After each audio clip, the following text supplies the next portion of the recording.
Hello, hello. Welcome to the TV room. David Bradley here. And what are we doing today? Well, we're going to unbox the Commodore 64. I think I might tweak this down just a little wee bit. There it is. The Commodore 64. New from Commodore. Advanced color graphics. Professional sound and music. 64K RAM plus CPM option. It's funny they put that on the box, but I don't know that anybody ever really cared. And really, anyway, for your business, education, and personal use.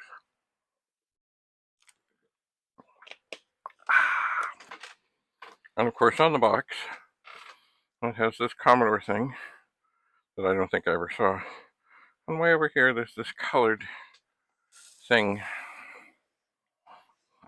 like the logo thing. This box has seen a little action. And look, here it is. It's what you can do. You can set up with your printer, your computer, and oh wait, we don't even have a Commodore monitor yet, but it's on the box.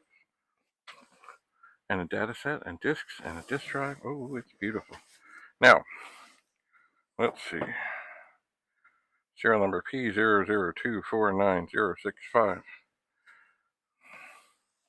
But what will we find in the box? I don't know. It was handed to me. I put it in the car, and I carried on. By the way, let me tell you a bit of the story of this. I check Kijiji and Facebook Marketplace, which I should not do, because of course, while this is a wonderful home for wayward Commodore anything, I really don't need more. But I did see an ad, and this fellow said he had a 64 and a VIC-20 and a bunch of, things to go with it. And they were, and I will quote, free to a good home. Well, I'm a good home. But it was a long way. I'm, near Toronto, and this was near London, Ontario. But I thought, this is meant to be. There's something special. There's something magical about this. I must do this. So, early in the morning, like before 5 in the morning, I drove.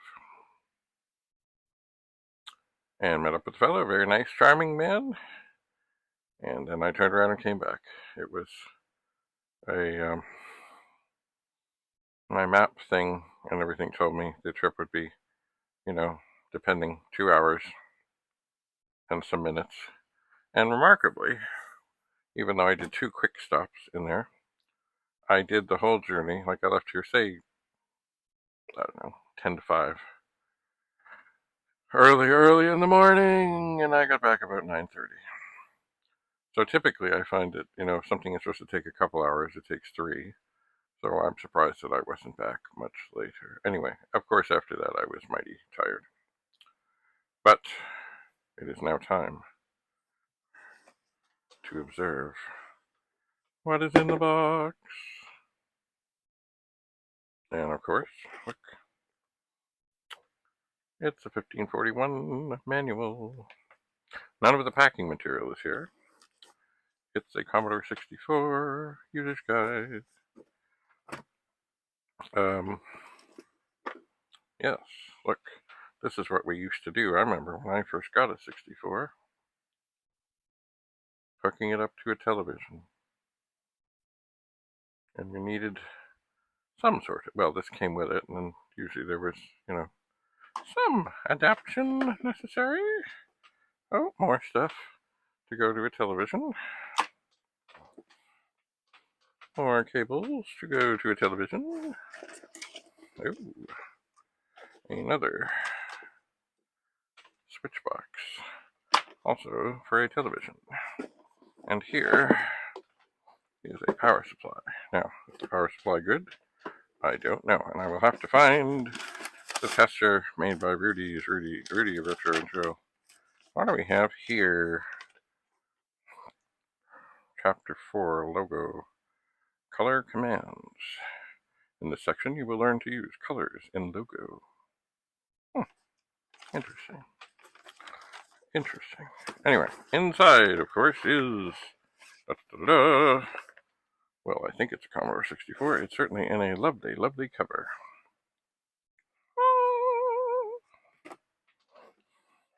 Behold, a Commodore 64. Now,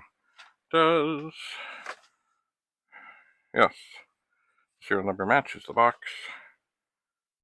Life is good. Okay, now,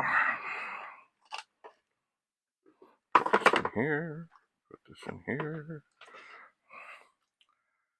And you know what, this is in such beautiful, pristine shape, I'll put it too. Back in the box. And the manuals as well. And I'll put the 64 down. Close up the lovely box. And set this over here. This is, of course, how clutter comes along. It is. Now,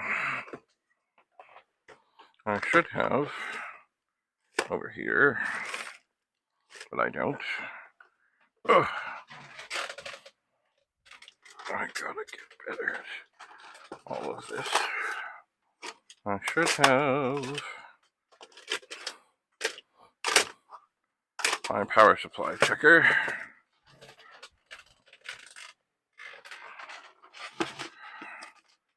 Made by Rudy of Rudy's Retro Info.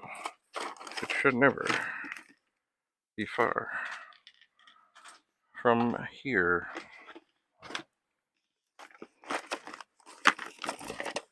Oh, there it is. There it is. And why do I keep it in the Superman thing? Because, well, Rudy is a super fellow. Alright, so this is the big test. See, anytime you get a 64, oh, I guess, yeah, well, it has a power supply that looks like this. If it's a VIC, if it's a 64 or whatever, don't just plug it in and plug it in to the computer, because they do have, and they always have had, a tendency to burn hot. Here's the big test. We plug it in. It reads a quite acceptable, although it's kind of dancing around. Mind you, who knows what, oh, now it's kind of more stable. It does have an acceptable voltage at this time.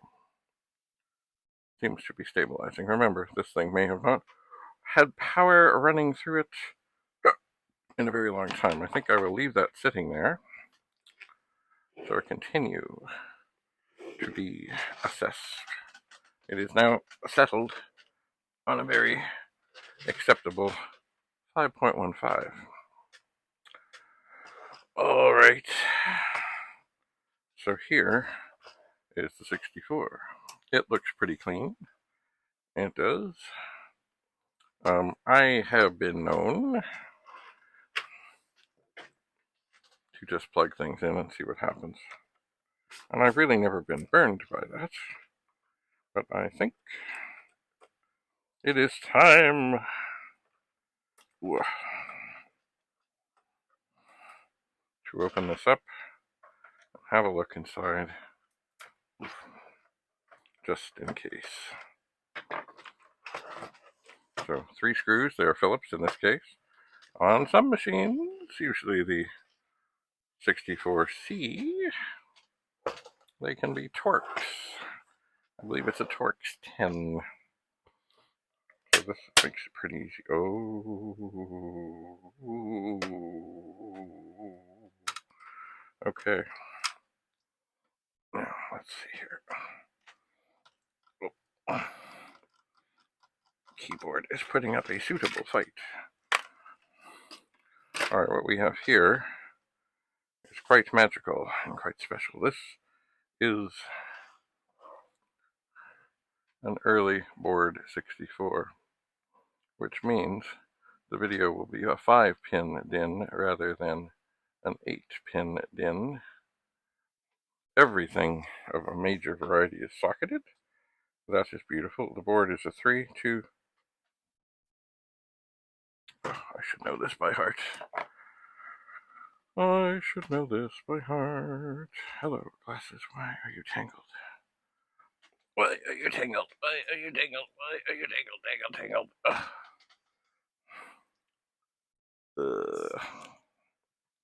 It is a 326298 revision A. Copyright 1982, Commodore 64. And it looks quite nice. I think the fuse is okay. Certainly everything looks pretty clean and mean in here. The chips all appear to be originals, all from 82, 83, 83, 82, 82. They do. Lovely. Lovely, lovely, lovely. Now, I suppose what I could do and what I should do, maybe, possibly, is just pop off, if I can, the cover over the VIC-2 chip. That may be difficult. They are usually pretty secure. And I'm sure there's a chip in there. I'm pretty sure, but I can't see, of course. So I'm going to pry on the RF modulator, because that can't usually hurt anything. Oh, man. It really doesn't want to come, and I'm not really too interested in hurting something over the sake of opening something up and finding that there's a chip inside. So, I don't think I'll continue on that line of questioning at this time. I do not. Oh, by the way, on this board, from what I know, there are 3 versions. There's A, B, and C. And one would think that A is the most rare, but it is not. B is the most rare. B's and C's, sorry, A's and C's were, I guess, put into production. B's, I don't know. All I know is some years ago, when I discovered that I had, at that time, and it may be still, the oldest, by serial number Commodore 64, that Commodore sent to Jim Butterfield. It was a revision B board, which was not common. It was not. There are videos about it, there are pictures of it, there's all kinds of things. Anyway, okay, well, I guess what I need to do is gather my resources and be brave and test this original vintage 8-bit Commodore 64 and see what's what. I do enjoy having everything of a major variety in a socket. Nothing else. That's okay. So, I think what I'm going to do is do a little shuffling and such, and the power supply is now reading a steady 5.19. That's okay. Now, there could still be trouble with the power supply. There could. I'm hoping not. But we'll see. Having this read at such a nice, steady voltage, at what it should be at, is reassuring. But there is another voltage inside power supplies. It's the 9-volt side. And it can fail too. Anyway, stay tuned. The next time I record, I will plug this in, and I will see what I can see and see what I can hear. So, thanks for coming to this unboxing, unveiling. We'll see you again soon. Back in the TV room, where I am your host. Bye for now.